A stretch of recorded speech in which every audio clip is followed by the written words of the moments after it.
As acclaimed scientist, Dr. Vincent Kroll stepped from the driverless taxi and assisted his female companion out onto the sidewalk. The crowd outside closed in on the police barricade. People jostled each other to get a better view and to snap pictures. Most of the gathered crowd outside the back entrance of the concert hall that night were excited, having read online about the upcoming performance. But others were angry, hateful, violent even. Protesters held up middle fingers at the scientist, spit on the sidewalk, and shouted obscenities. One man was carrying a placard on a pole, and as they were led inside the building, Dr. Kroll glanced back and looked at the protesters' sign.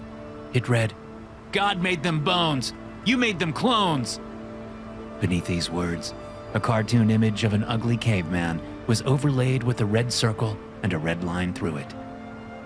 As the doors shut behind them, the noises of the crowd in the street died away, and the sounds of the concert's preparation rose up. Techies setting up lights, instruments being tuned, opera singers exercising their voices. Kroll turned to his female companion. "Are you doing all right, Pandora?" The young woman did not answer, except she turned and looked up at the scientist who had created her. To others, the gaze of her small, dark eyes might look empty, vacant, stupid even. But Vincent Kroll knew better. He withered under her stare, shuddering, and brought a shaky hand up toward the side pocket of his suit. He had a flask of liquor in that pocket, but before he could pull it out and begin his evening ritual of dulling his inner pain with drunkenness, someone approached them in the hall. "You're here! Excellent!" A tall man with a lavender-dyed pompadour and a matching tuxedo extended a hand to Dr. Kroll. "So very nice to see you in person after all our virtual rehearsals. I'm Dieter Zhao, Board of Directors here at the Symphony. We are delighted to have you both here. This will truly be an historic performance, and such a fine way for the arts community here to hearken in the 22nd century in style, wouldn't you say?" Zhao's eyes hovered briefly over Dr. Kroll's suit, which was old and rather threadbare. People always assumed someone as famous as Vincent Kroll would be extremely wealthy, which couldn't have been further from the truth. He was now more in debt than ever. "We're happy to be here." Kroll lied. "And while I have you, about her payment?" "Oh, that will all be handled. Don't you worry, Dr. Kroll. Now then." Zhao cleared his throat, and with a strange expression of mingled awe and trepidation, he turned and looked down at Pandora. She was to be the star soloist of tonight's concert, and the stakes were high. The classical music world was abuzz with anticipation, awaiting the performance of this unlikely new artist. Pandora was just over 4 feet tall. Her hair, eyes, and skin were all the same shade of deep brown. Her head was large and elongated, her face flat and rather plain, her jaw jutting.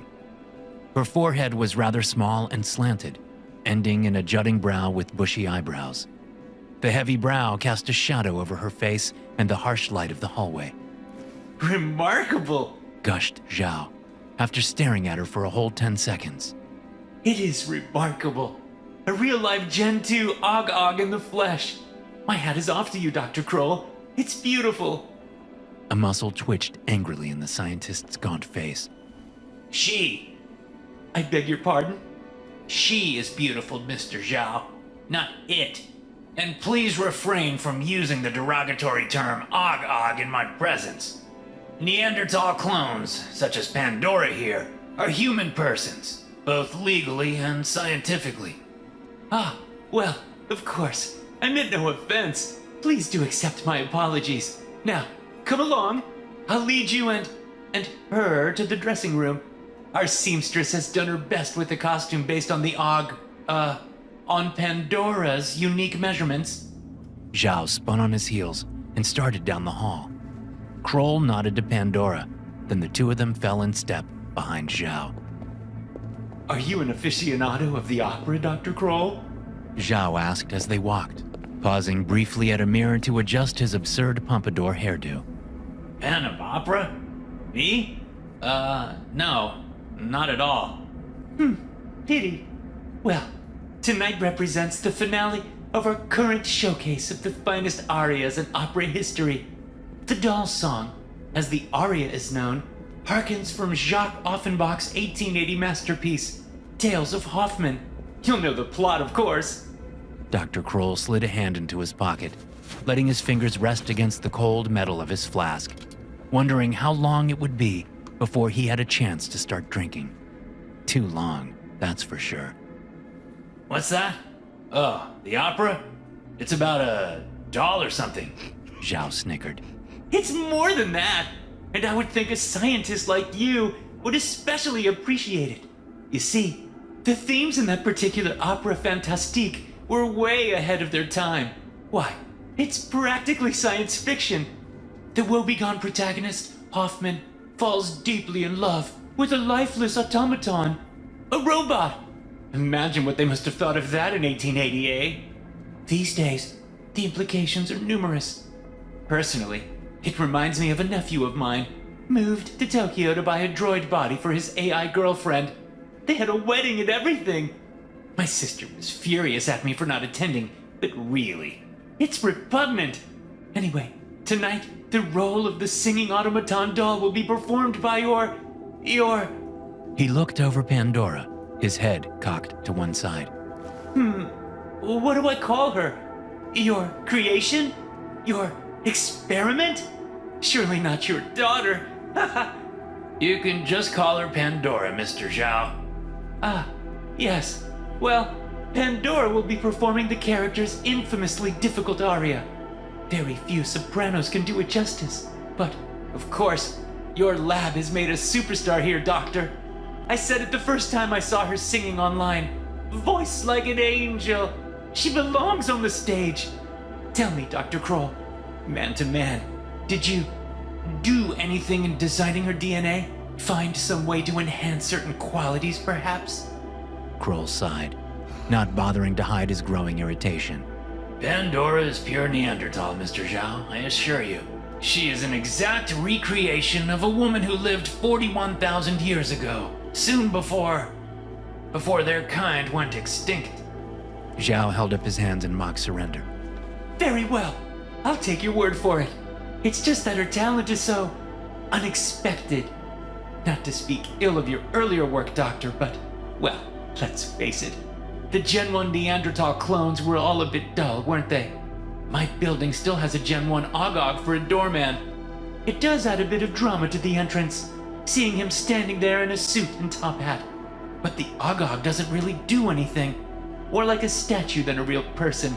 No offense again, but like I said, these new Gen 2 models, like Pandora here, so talented. Zhao led them into a dressing room, where a pair of nervous young makeup artists approached Pandora, who looked to Dr. Kroll for instruction. When he nodded and told her to go with them, she allowed herself to be led to a chair and sat. Kroll watched his creation from across the room. Pandora's dark eyes stared out from under her heavy brow, gazing into her own reflection on the wall of mirrors, as the women began to spread creams and powders onto their stoic face, transforming the short, dark Neanderthal clone into a life-sized doll with rosy cheeks and pale, chalky skin. Half an hour later, Kroll watched from the wings backstage as Zhao himself led Pandora onto the stage. The crowd erupted in boisterous applause, rising to their feet in a standing ovation, even though she hadn't yet sung a single note. They had dressed Pandora in a frilly gown and put a giant white bow in her hair, which, proving too thick and coarse to style properly, they had left down to spill over her shoulders. She stood in the spotlight, just as they had instructed her to do so, with her arms held out to either side. Like a crucifix, Kroll thought, and he had the sudden nasty feeling that he was Pontius Pilate here. Or would it be Judas, sacrificing the dignity of his beloved Pandora for a few silver coins? But he really did need the money. Even after starting back up cloning production in his lab and releasing this new generation, Kroll was still running behind the new competitors in the Far East. Labs in Beijing, Singapore, and Seoul were even now growing hundreds of thousands of perfect Neanderthal clones. He saw a pair of those foreign models in the front row of the audience now. They were two of the only people not on their feet applauding, The clones were short, heavy-browed, identical teenage boys, dressed in suits and sitting beside a Korean woman Kroll thought he recognized from a cloning conference years ago. He had to admit, she did good work. They looked perfect. So it begins, Kroll muttered to himself, as Zhao left the stage and the audience sat back in their seats, their eyes fixed hypnotically on the exotic soloist. The conductor in the pit began to paint the air with her baton, and as the woodwinds responded with twinkling notes from their instruments, Kroll reached into his pocket and finally drew out his flask. He unscrewed the cap and brought it to his lips, savoring the burn of the strong liquor in his throat as Pandora began to sing. Her voice was like silk in sunlight, each bouncing note clear and perfect, resounding around the concert hall so that every face broke into a smile and many eyes filled with tears. Hidden in the wings, Kroll chugged the liquor in the flask, welcoming the warmth flowing through his stomach and eagerly awaiting its effects on his anxious mind. "Oi!" said a hushed voice to his left. Kroll flinched and looked over. A stagehand holding a clipboard under one arm was leaning toward him from the shadows. "You're him, right? The scientist?" Kroll rolled his eyes and stuffed the flask back into his pocket. He turned and pretended to be watching the performance. "You're proper famous," whispered the stagehand, apparently not taking the hint. "Why aren't you in a box seat or something?" "Oh, Christ," mumbled Kroll, and he went ahead and pulled out the flask for another long sip, no longer caring how he might be perceived. After he had swallowed again, he turned to the stagehand. "Anyone in the dressing room right now?" The stagehand blinked, eyebrows raised, then whispered, "I don't know. Probably not. Why?" In answer, Kroll pushed past him and walked into the hall behind the stage. Much to the scientist's dismay, the stagehand followed him. "Don't you want to hear the performance?" "I've heard her sing it in 100 rehearsals. It's always the same. She never misses a note. She never changes it up. It's perfect from the start. Always." Kroll pushed open the door and swept into the dressing room. There was no one inside. He walked straight to a couch in the corner, shoving off a backpack and empty viola case that someone had left on the cushions. He slumped onto the couch, pulling out his flask for a third long sip. The stagehand stood in the dressing room doorway, confused, unsure of whether the scientist was breaking any rules by being back here. "I take it. That's not orange juice in there?" Kroll wiped his lips and grinned. He was starting to feel tipsy, thank goodness. "Absinthe! Nectar of the gods! Care for a taste, young man?" "No, thanks. I'm, working." "Then why did you follow me in here, Checking the hall, the stagehand shut the door quietly and approached the couch. "I don't know, man. It's you! I'm Linus, by the way." He held out a hand, but the scientist didn't bother shaking it. "I wrote a report about you and the 3rd grade." "Did you now?" groaned Kroll, sinking lower into the couch and closing his eyes. "Yeah, for real." Linus pulled over a chair and sat, setting the clipboard on his lap. "We had just gone on a field trip to the National Zoo. We went to see Tusky, the first woolly mammoth clone. Of course, you know all about Tusky. You made him. I was really excited to go. It sounded awesome.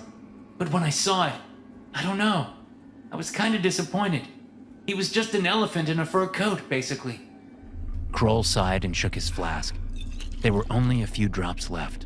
"But then I read that you had created the Ogogs. And wow, you brought back a whole nother branch of humans. That's crazy.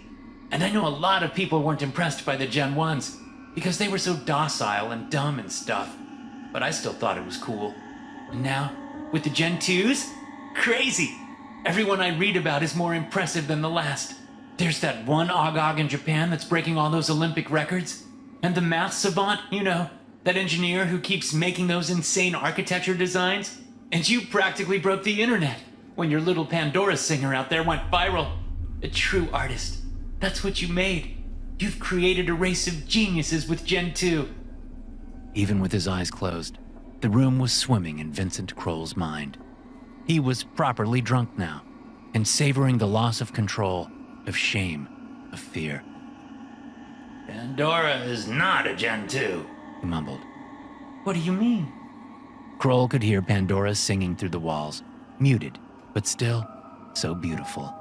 He thought about what it must have sounded like 41,000 years ago, back when Neanderthals wandered the world side by side with Homo sapiens. What music they must have made back then. What wonders. Why'd you say she isn't a Gen 2? What? Kroll opened his eyes. His vision was blurred. The room swirled around him. Oh, it's just... What you call Gen 1 was actually the second. So, Pandora, she's technically Gen 3. Really? I've never heard that before. But then, what happened to the actual first generation of clones you made? What indeed, Linus? What indeed? Moaned Kroll. Tears came suddenly to his eyes, and where at first the alcohol had dampened his feelings of guilt and sorrow, it now did the opposite, elevating his negative mood so that he broke down in wet sobs. Whoa! Hey! You okay, sir? Kroll looked up at the stagehand and sniffed. I made them secret, you see. No one ever knew. No one could ever know what happened to them. Why? What happened? Kroll went for another drink. When only a few drops came out of the flask, he grunted and tossed it onto the couch beside him. He wiped at his teary eyes, then leaning back against the cushions, he exhaled, long and exhausted beyond his years. The liquor was burning inside him. His heart felt heavy and his tongue felt light, and so he spoke. He spoke to the young man with the clipboard, and for once, Vincent Kroll told the truth, or at least, most of it. I grew 40 Neanderthal embryos in artificial wombs. 40. Every embryo survived, flourished, and came out strong. 40 perfect infant clones, red-faced and howling. It was a miracle. And they were beautiful. Oh yes, so beautiful. With their little hairy bodies and their small dark eyes. But then, well, I had predicted that they would be intelligent, somewhere between bonobos and Homo sapiens. But what those infants displayed was off the charts, tracking objects visually on the first day and grasping within a week. By 3 months old, they were escaping their cribs and crawling around the lab. And by 6 months, they were speaking. I couldn't believe it. At first, I thought they were just babbling, but soon I realized it was language. But not English, no. It was their own language. Linus leaned closer. What do you mean? They were babies. Who taught them another language? Kroll shrugged, suppressing another bout of sobs, and sucking in a breath to calm himself. No one. Maybe mimetic encoding in the DNA? But I don't think so. I think the infants created the language themselves, right there in the lab, whispering crib to crib. They worked together as a unit, you see, like tiny soldiers. And they were planning something. I just knew they were. I could see it in their eyes and sense it in the way they looked at me, so full of rage. I loved them, but they hated me, and I began to fear what I had created. And so... A lump came into Kroll's throat. He swallowed painfully, and blinking tears from his eyes, he whispered, I discarded them, all 40, on the same night. Linus sat back in his chair, sneering. Wait, you mean to say you killed 40 infants? That doesn't make any sense. Why would you do that? You weren't there, said Kroll miserably. It all has to do with the past. I'm sure of that now. For tens of thousands of years, different branches of early humans coexisted in this world.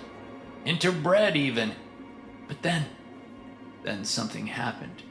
I think it was a war. A clash of cousins. I think our Homo sapien ancestors feared the Neanderthals were better, stronger, and so they committed genocide against them. Whoa! Well, that's quite the claim, sir. They knew, Kroll continued, his voice a gravelly whisper. Somehow, they knew. Those little children in my lab.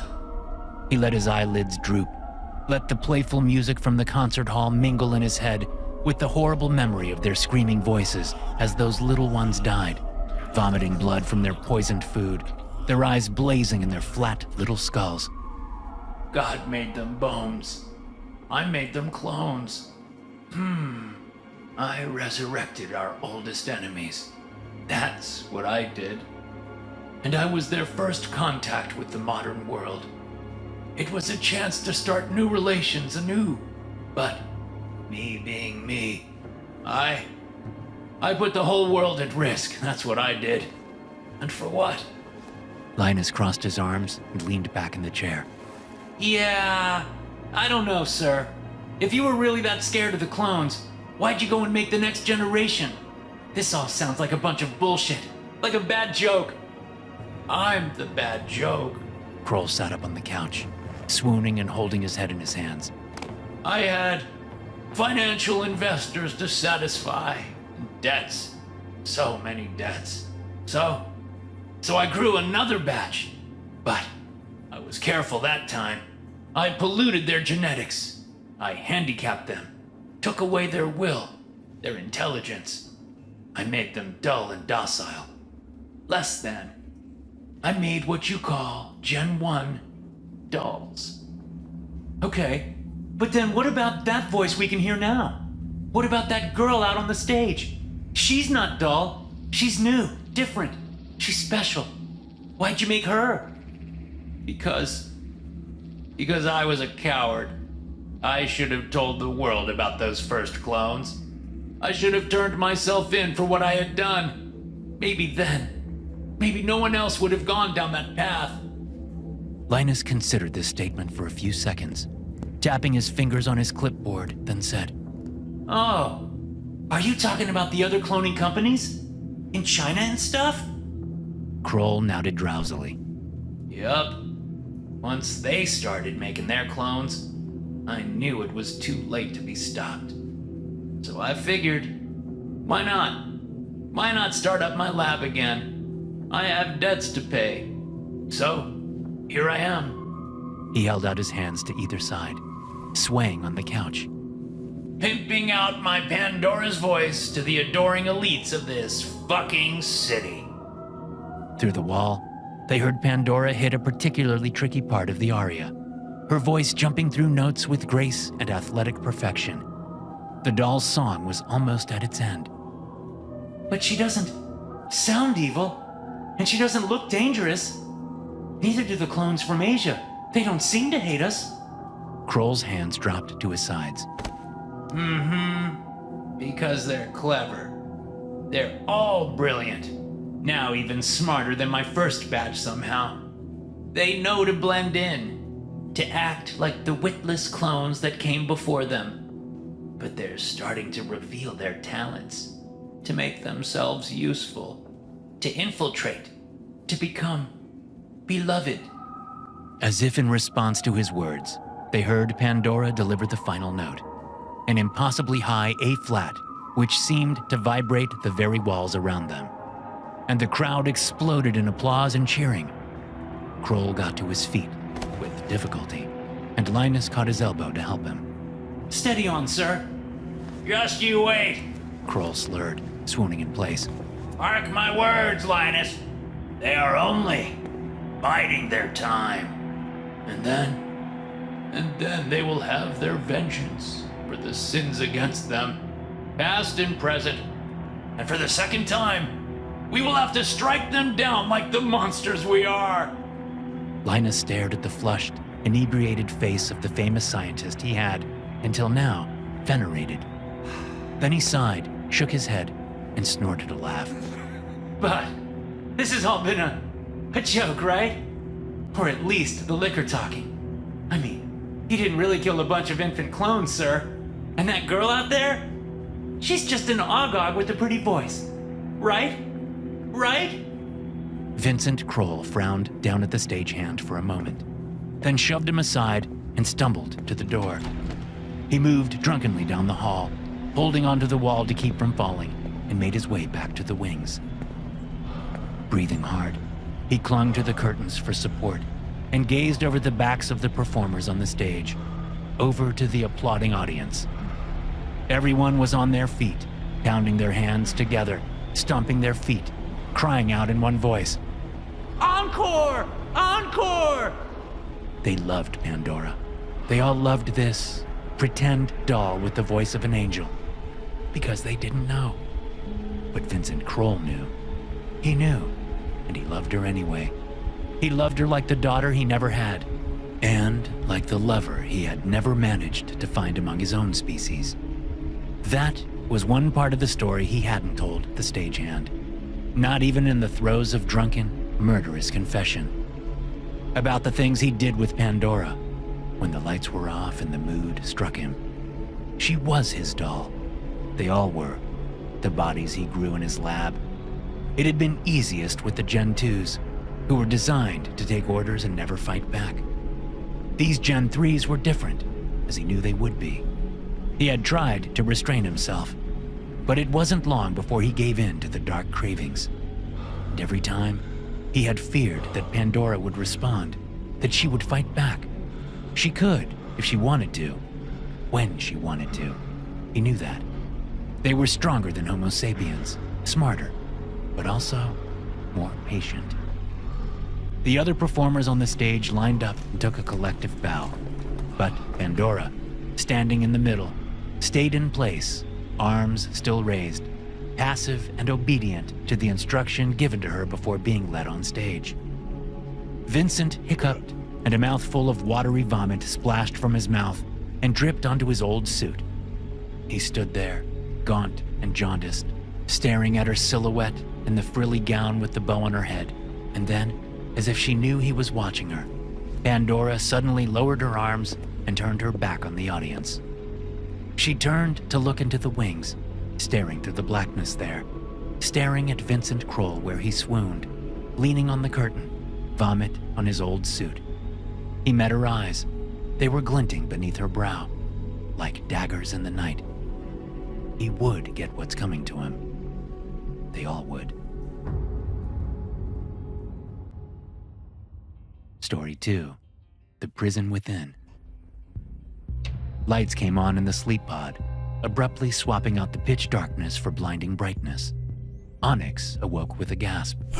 When he sat up, his head smacked the top of the pod, and he cursed under his breath.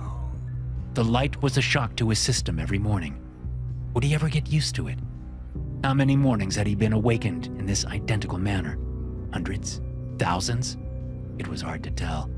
There were no clocks or calendars in the prison. There was only light and dark, work and sleep, over and over and over. The pod room was little more than a high-tech coffin.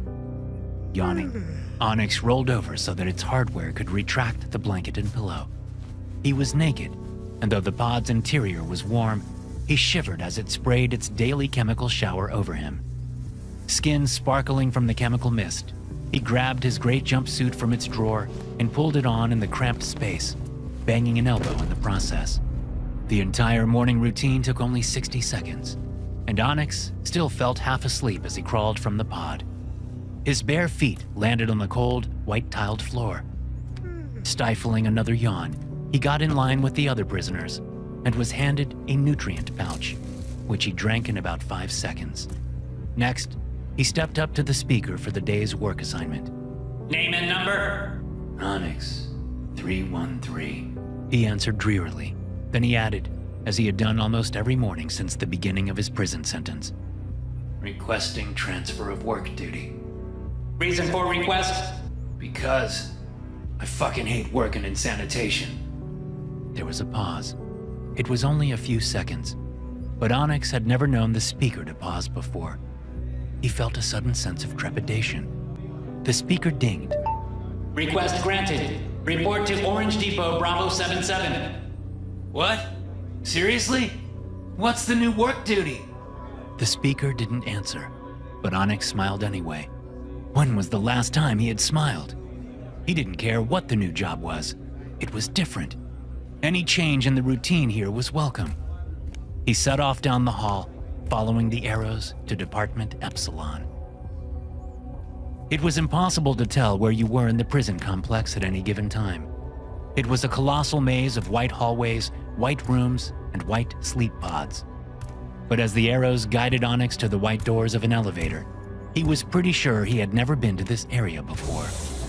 He stepped inside, and as soon as the doors closed behind him, the elevator's engines purred to electric life, rattling slightly as it swept him up, over and down. A few minutes later, the doors slid open, and Onyx found himself looking down a long corridor. It was, of course, white and windowless like all the others, but the lights in this hall, they were off. He stepped cautiously out, his shadow from the elevator's glow stretching down the hall. Hello?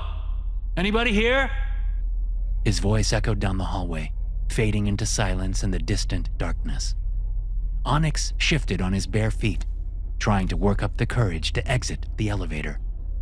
Then, maybe 100 feet down the hall, a door squeaked open on the right-hand wall, flooding the hall there with milky light. The silhouette of someone's head and shoulders popped into view. Hey, you the new guy? My replacement? Onyx shrugged. I guess. The silhouette waved for Onyx to come over. Swallowing, Onyx stepped from the elevator, which closed behind him, leaving him in darkness, with only the light from the distant door to guide him. He sped up, jogging over the cold tiles until he reached the door. The man inside held it open for him. How's it going, champ? I'm Bhakti 874. Hey, I'm Onyx. Onyx 313. Good to meet you. Bhakti turned and tossed himself into a spinning office chair next to a rickety table. He snatched up a nutrient pouch from the table and gave it the tiniest of sips. Onyx had met other prisoners like him. Those had made their nutrients last the entire day, rather than slurping it down in one great gulp. Self-disciplined sons of bitches. So, where exactly are we? Onyx asked, turning away from the little office setup near the door and gazing up at the positively massive warehouse around them. White pillars held up a white roof more than 100 feet overhead. The room extended. Well, it looked like it extended forever, curving downward out of a view at the distant white horizon. And the whole cavernous space was filled with the maze of high, white shelves. Bhakti spun in the chair to look with Onyx, blinking up at the shelves. Onyx had the feeling that Bhakti had gotten so used to being in here that he had long since ceased to recognize the enormity and strangeness of the place. Onyx puffed up his face and exhaled. This is the biggest room I've ever been in, ever even heard of. These shelves are huge, and there are so many, and they go on forever. It makes me dizzy just to look at it. Huh, yeah, I guess it is pretty big, but the aisles do end eventually. What is this place? Bhakti set down his nutrient pouch, grinning. I'd call it the basement. No idea if it's actually a basement, of course. We might be 200 floors up or 200 floors down. I don't even think it's part of the prison. I think we're outside the complex border. There's gotta be millions of crates on those shelves. What's in them? Why are they here? Not millions, billions, corrected Bhakti. Billions and billions. As for why they're here, they don't tell us anything. But here's my theory. He jumped to his feet, holding out his arms and walking toward the nearest of the high shelves. This storage depot? It's like history's garbage can. And after the Great Unification, the one world government took control of all science and industry, right? And they scooped up all the old tech from every nation state and private corporation, machinery, inventions, weaponry, lab experiments. They dumped it all in here. All the applied science of the pre-unification world, stuffed into a basement and locked away. For what purpose? Bhakti shrugged. I don't know. Probably easier than doing the paperwork to have it all destroyed. Bureaucrats love to sweep things under the rug and make it someone else's problem down the line. So what's our job here? Do we have to catalog all of this? Nah, the bot crews handle that. It's all been organized for centuries. We just double-check the manifests, making sure everything's where it's supposed to be. Clean up any messes, that kind of thing. And we don't touch anything. Well, that sounds as boring as it is pointless. Bhakti laughed. Yeah, I think that's the idea. Still, it ain't a bad gig if you enjoy your own company. What was your work duty before this, Onyx? Sanitation. Oof, shitty gig. Yes, it was. Walking back to his little open office, Bhakti grabbed a screen pad off the table and tossed it to Onyx. Onyx caught the pad and looked down at its digital display. There were columns of listed numbers, displayed to reflect the many aisles of shelves and the items they held.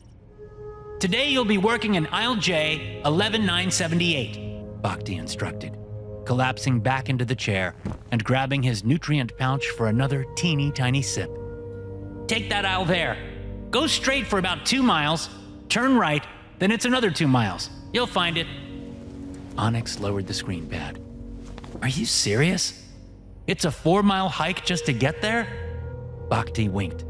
That's the other thing about this gig. It's amazing exercise. See these sexy calf muscles? He leaned and pulled up one of the legs of his jumpsuit bottoms. My wife's gonna flip when she sees these beauties. And guess when that'll be? Are you ready for this? 10 days. 10! And then I'm out of here. He gave a great echoing whoop and spun in his chair. Onyx rolled his eyes. So that's why this Bhakti guy was in such a good mood. He had just received his release date, and Onyx was here to be his replacement.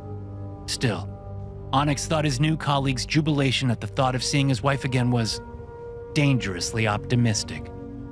Prisoners weren't allowed any communication with those outside, so they never actually knew who was still waiting for them, or who was even still alive. Yep, 10 days left on my 5-year sentence, Bhakti sang, head rocking side to side. I could hardly believe it when the speaker told me this morning. I've been trying to count the days the whole time I've been here, but you know they make that impossible. Can't even scratch a tally into a wall or anything.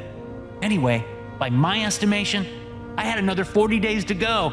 So I guess either I miscounted, or else the light-dark cycle in here doesn't actually run on a 24-hour day. Either way, I'm almost done. So close! Yeah, well, good for you.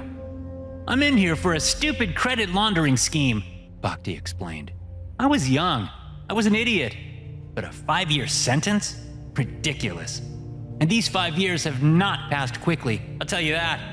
How about you, man? How long is your sentence? Onyx didn't answer, but walked away from the office and approached the lofty shelves. I better get started on this work, he called over at Bhakti, holding up the screen pad.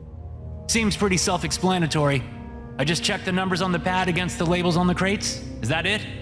Yep, pretty much. Have fun, man. Onyx left Bhakti spinning happily in the office chair and walked into the labyrinth of shelves. The soft footsteps of his bare feet on the cold tiles broke the otherwise haunted quiet of the vast, sterile, liminal warehouse. Looking side to side, Onyx quickly became disoriented by the never-ending repetition splayed out around him.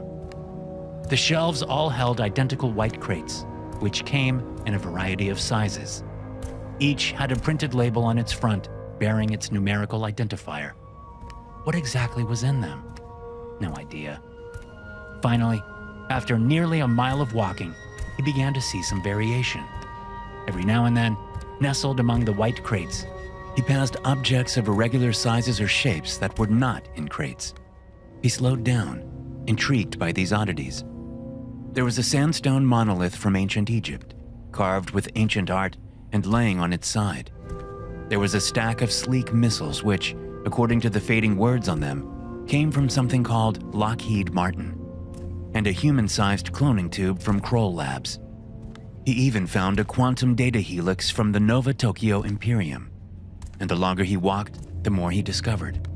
Most of these objects were still just white, black, gray, silver, or beige. But what really captured Onyx's attention were the rare finds of vivid color.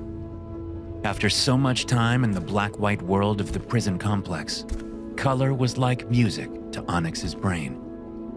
A brass button, a blinking blue light, a purple canister.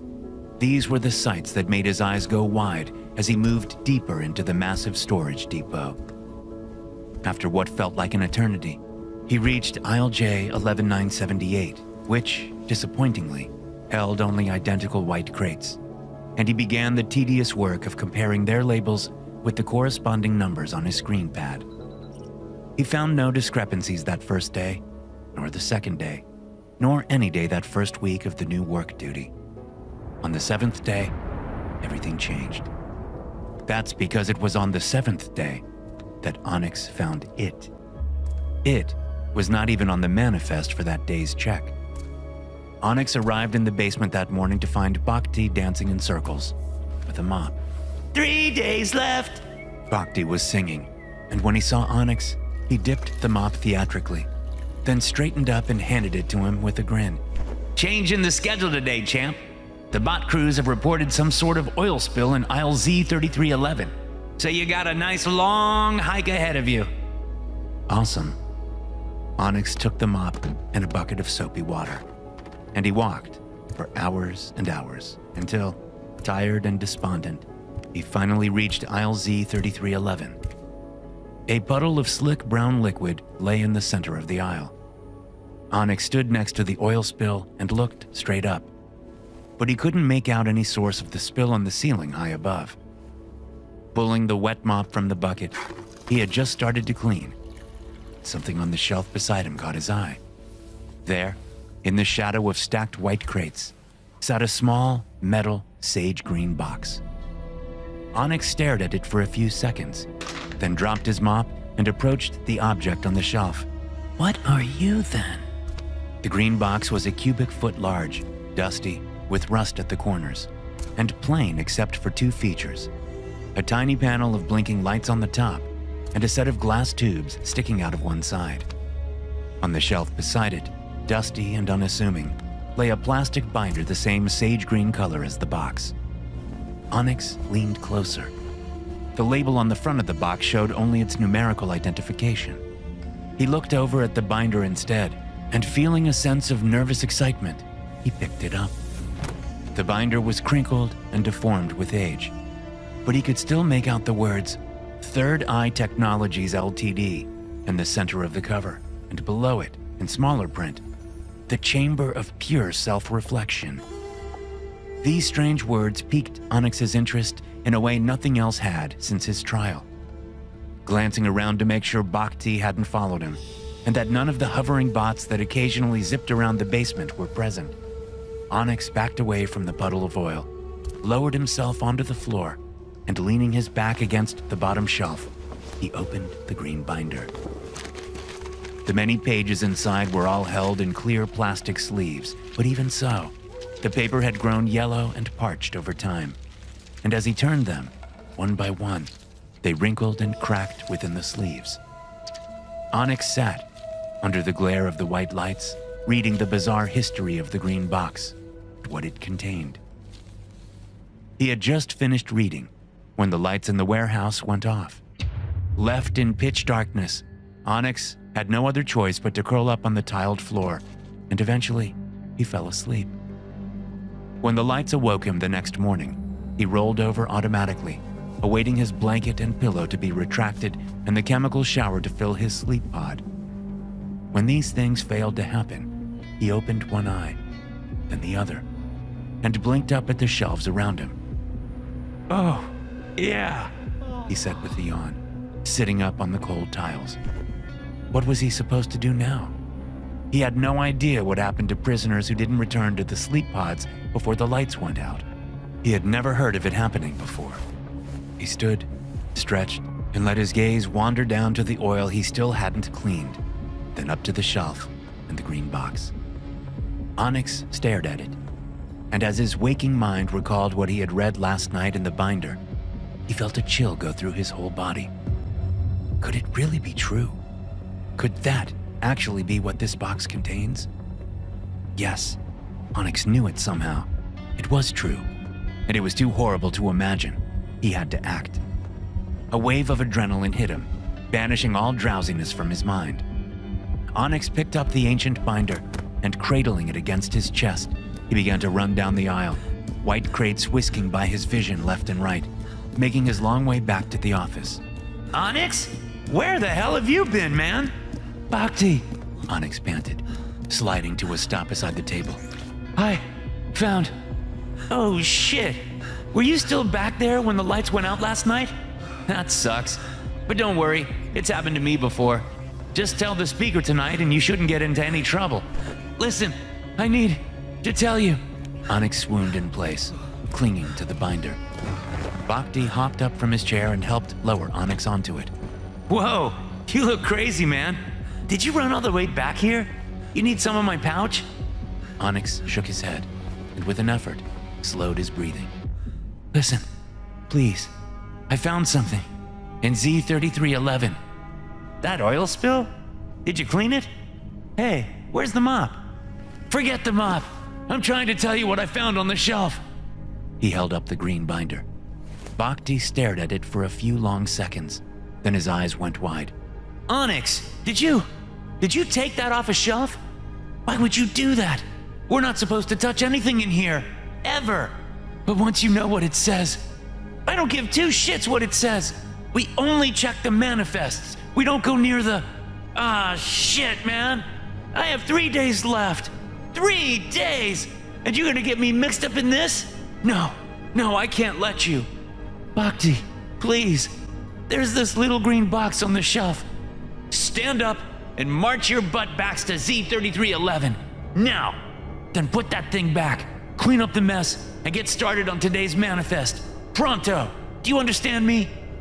I'm trying to tell you that the box contains... I don't care what's in the fucking box! Get to work! Red-faced and fuming, Bhakti turned his back on Onyx, snatched up his nutrient pouch, and for once, slurped up its contents in one furious gulp. It's not a what, Onyx said, his voice low and calm now. It's a who.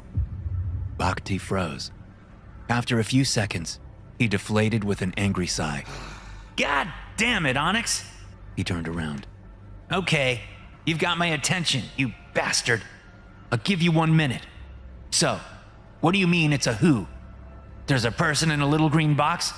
Don't tell me it's one of those old experiments to try and upload human consciousness into a computer, because that shit never worked. Onyx shook his head. This isn't like that. This is much worse. He laid the binder on his lap, and Bhakti knelt beside the chair to look at it with him. What you have to understand, the box, it's really old. Not just pre-unification. It comes before the Great Freeze, before the massacre of the Ogogs, even before the Revdemics. And here, look. See this company name on the cover? Third Eye Tech Limited. They're the ones who built the box. It was a prototype, an experiment. This binder contains information about that project. But things didn't go the way they planned. Carefully shifting the binder onto its back, Onyx opened it to the last page. And back here, there's an appendix that was added later. This explains where the box has been all this time. See these dates? It says here that 2 weeks after the experiment was begun, Third Eye Tech went bankrupt. Their whole inventory was scooped up by another company, something called WaveCorp, which was later absorbed into something called the Descartes Science Group.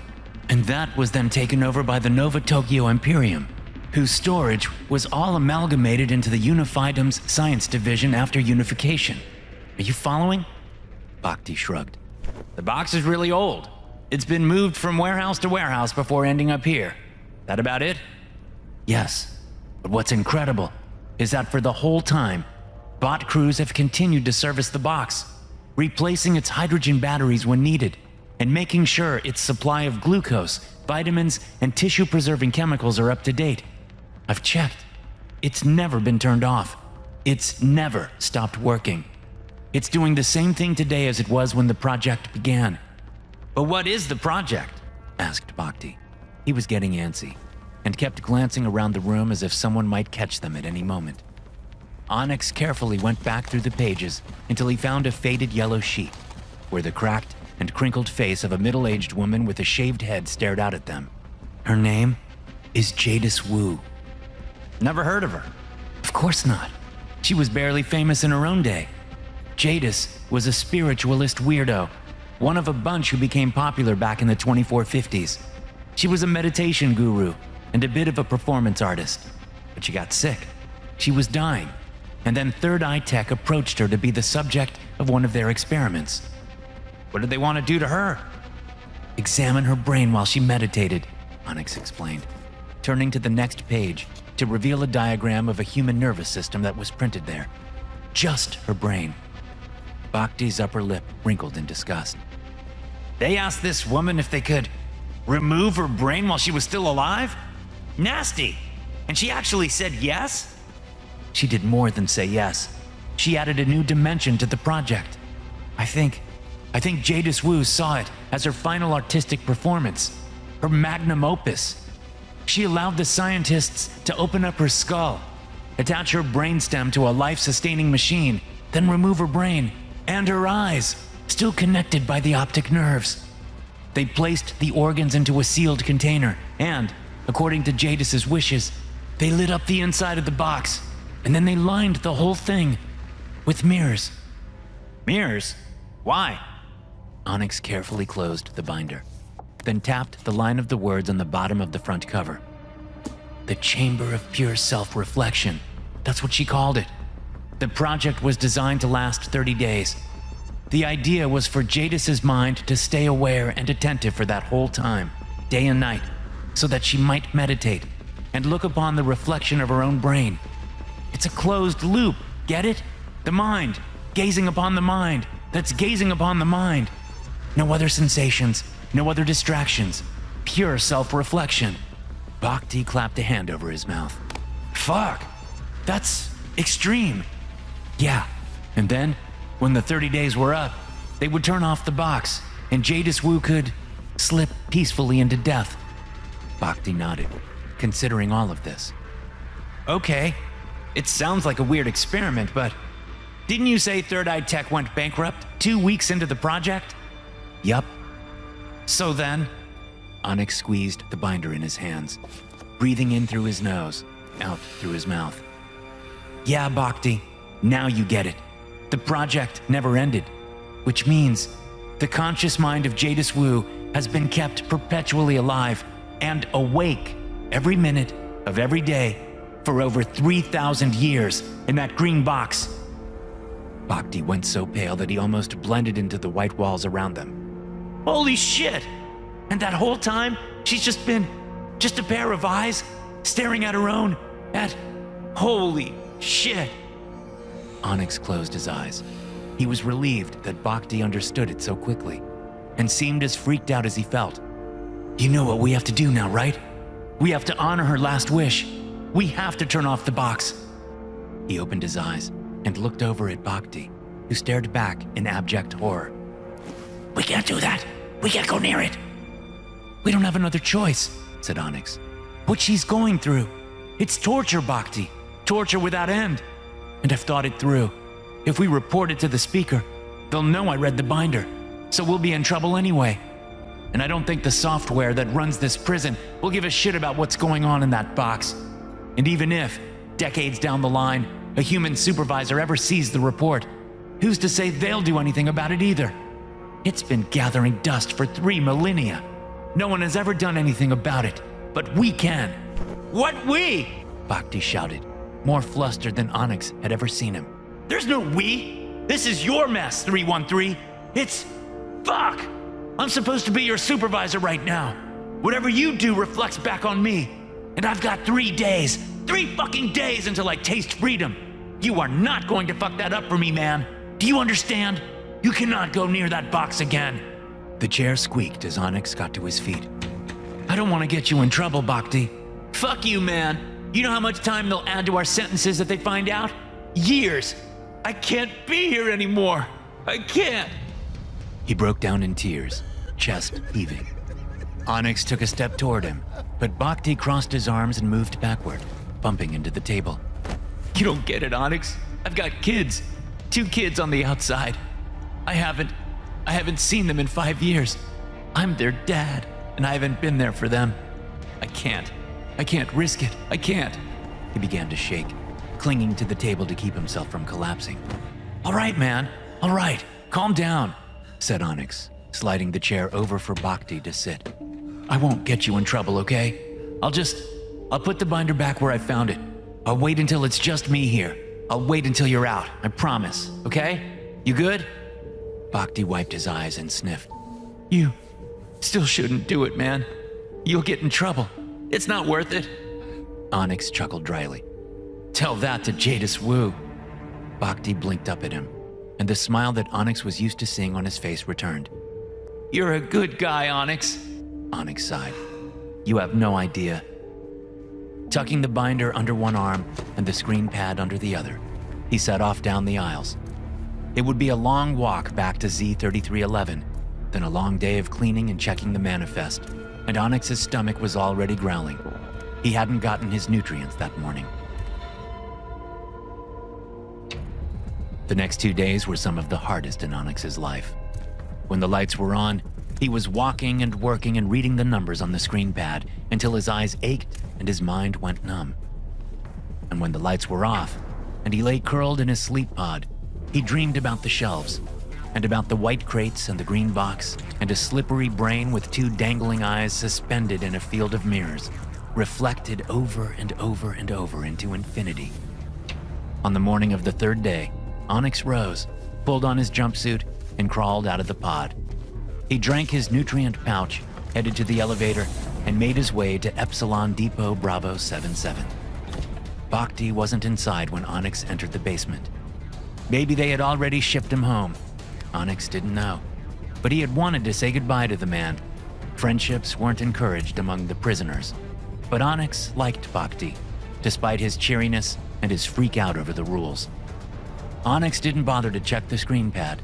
He walked right past the table and headed into the aisles, making his way all the way over to Z3311. It was easy to find the spot. The oil had been cleaned, but a light brown stain remained on the white tiles. Onyx walked until he stood in the center of the stain. Then he turned and looked at the shelf. The green box and the green binder. They were gone. Onyx gasped. Then he turned and ran back through the aisles. Bhakti was waiting for him by the table, smiling when he returned. Onyx, you're back just in time. I was hoping to see you before I go. I made it, man. I'm done. As soon as I get on that elevator, I am out of here. The box, Onyx panted. It's not there. Bhakti nodded. Yeah, about that. I figured it out. What to do about it. What do you mean? What did you do, Bhakti? Hey, relax, champ. Don't worry. You won't get in trouble. I just reported to the speaker that the object was getting rusty because it was near the oil leak and requested that it be transferred. Transferred? What? To where? Bhakti shrugged, then waved a hand at the maze of shelves. I don't know. Somewhere else. You'll never find it, Onyx, so you might as well put it out of your head. Move on, man. It doesn't matter. Onyx's mouth fell open. Why would you? Does it matter? Of course it matters. She matters. Bhakti's smile faded. Look, I did you a favor. You would have gotten years added onto your sentence. Maybe decades if I hadn't. No, I fucking wouldn't! Onyx screamed, slamming a fist into the table so that the screen pad there bounced several inches. They can't add any more years to my sentence, Bhakti, because I'm never getting out of here. You got that? Never. I have a life sentence. Bhakti stared at him. Oh shit, man. I didn't know. There's a lot you don't know. There's a lot you don't fucking know. You got a family, right, Bhakti? Well, I do too. Once. Before I snapped. Before I fucking lost it and I just... Fuck. I don't get it. I deserve to be here. To be locked up, caged in, tortured by the tedium of every fucking second in this cold, white hell of a prison. I deserve my fate. All of it. But Jadis Wu? He raised a hand and pointed one finger at the high shelves. She doesn't! Bhakti looked at the floor, hands at his sides, one foot tapping nervously on the tiles. I don't know what to say, Onyx. He started walking toward the door and patted Onyx awkwardly on the shoulder as he passed him. Just good luck, I guess, and yeah. And so, Bhakti left the basement, closing the door behind him, leaving Onyx alone in the cavernous warehouse. Onyx 313 never requested another transfer of work duty. Every day, for the rest of his life, he went to the basement, he picked up the screen pad, and he walked up and down the aisles, checking the manifests for mistakes that were never there, and always searching the shelves with his eyes, searching for the green box. It gave his life a purpose, that search. He had to find it. He had to shut it down, to shut her down, to let her go. And all the while, sealed in her green box, in her miniature hall of mirrors, the immortal mind of Jadis Wu continued to think and to stare through bloated, bloodshot eyes at the perpetual reflection of the gray-green wrinkled surface of her ancient brain. At first, she had tried to calculate how much time had passed and whether the 30 days of her project would soon be over. But after the first few decades, such pondering had lost all meaning.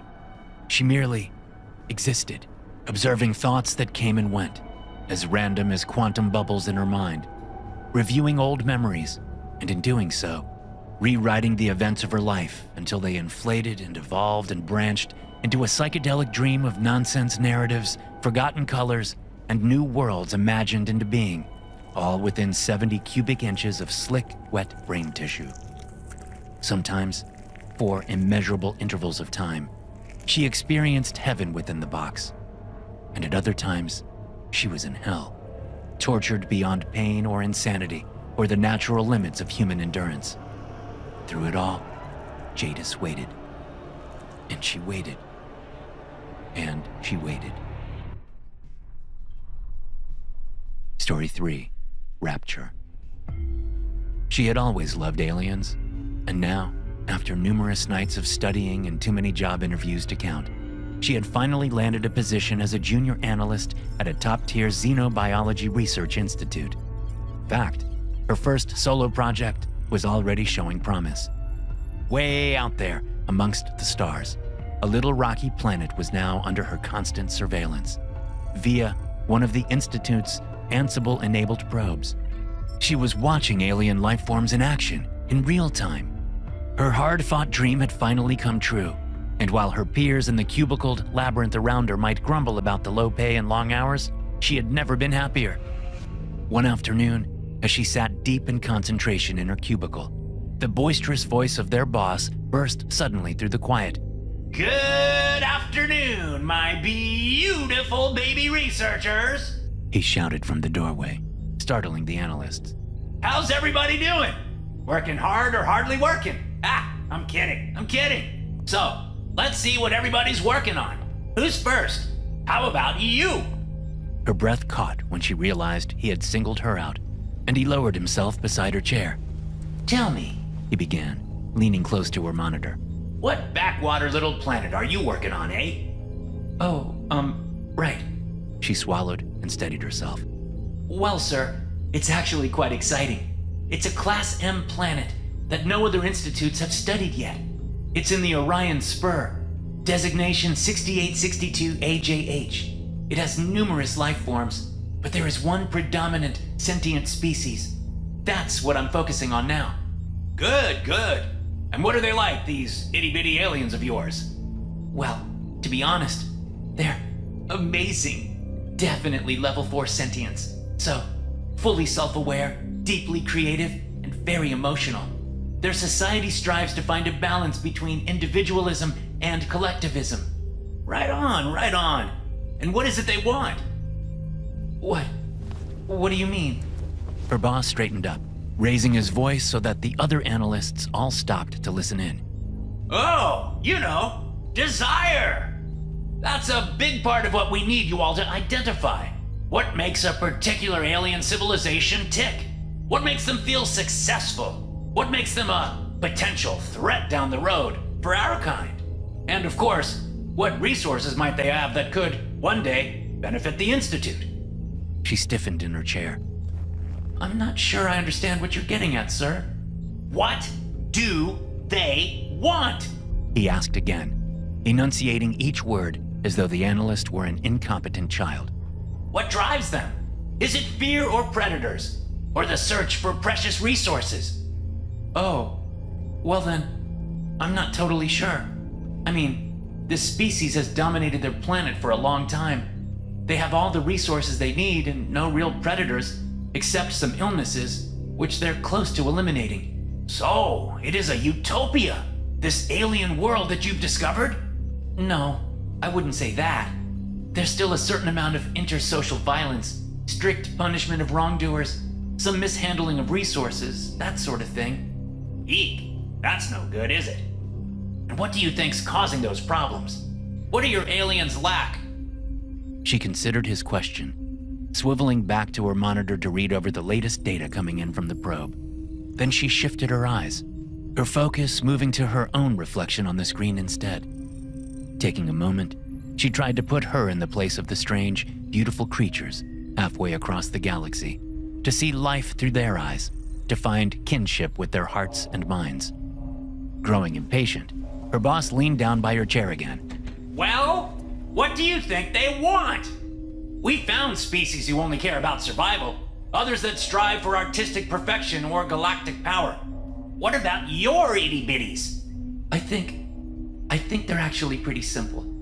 Everything they do is designed to balance the neurochemicals in their brains to produce a state of elation. Some individuals are more interested in short-term bliss, others in long-term contentment. But yeah, I think that's the answer. These aliens, they just want to be happy. He nodded. Interesting.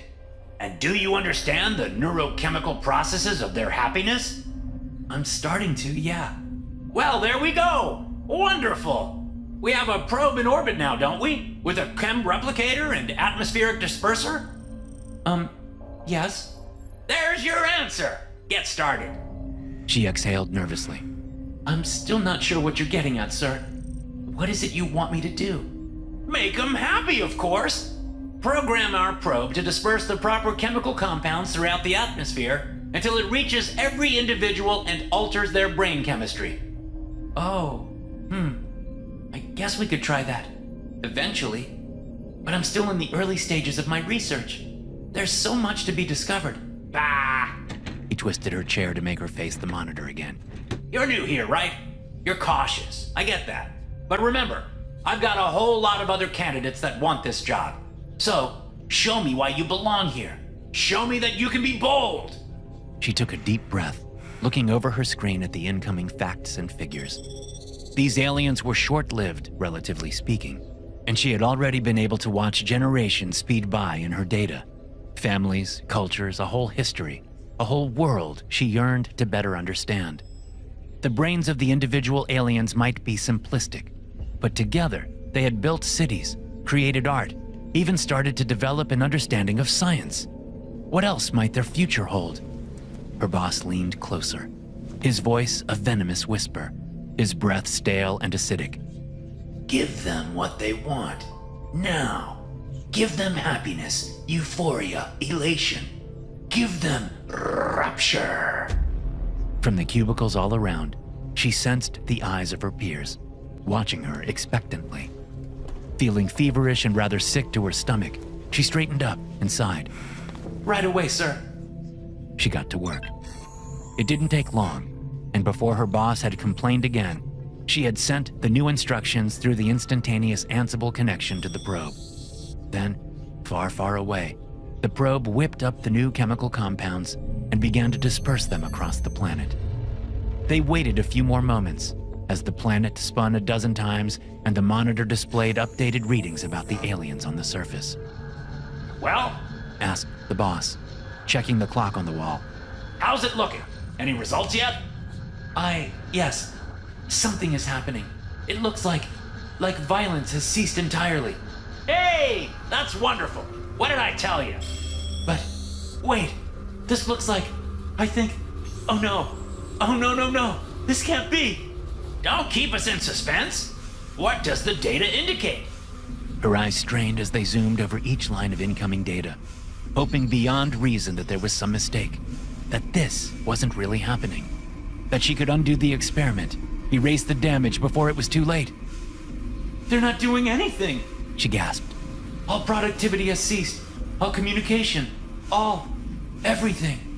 They're not even eating. They've stopped moving. They're all just... Oh, cursed stars. They're happy. Too happy. We've taken away their incentive. They don't care anymore. Beside her, the boss chuckled darkly. So one might say, they got what they always wanted. They're dying, sir. Millions every moment. I killed them. Oh, stars. I killed them all. Beside her boss straightened up. Well, these things happen. Tell you what, why don't you write up your report and send it over to New Acquisitions? They'll head over to that planet and see what resources might be worth something.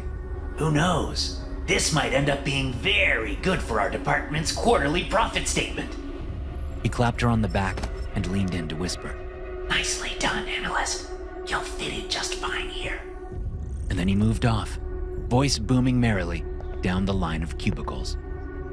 She sat hunched in her chair, her vacant gaze on the monitor until the number of recorded sentient alien life forms fell all the way to 0. I'm so sorry, she whispered to the screen, and then, lifting up 3 of her limber metallic tentacles, the analyst began to type out her report. 10 billion sentients deceased on Orion Spur 6862 AJH, or, as its now extinct inhabitants had called it, Planet Earth. Thanks for watching. Be sure to subscribe and smash that like button to get notified every time I upload a new video. You can also check out some more of my animated horror stories right here.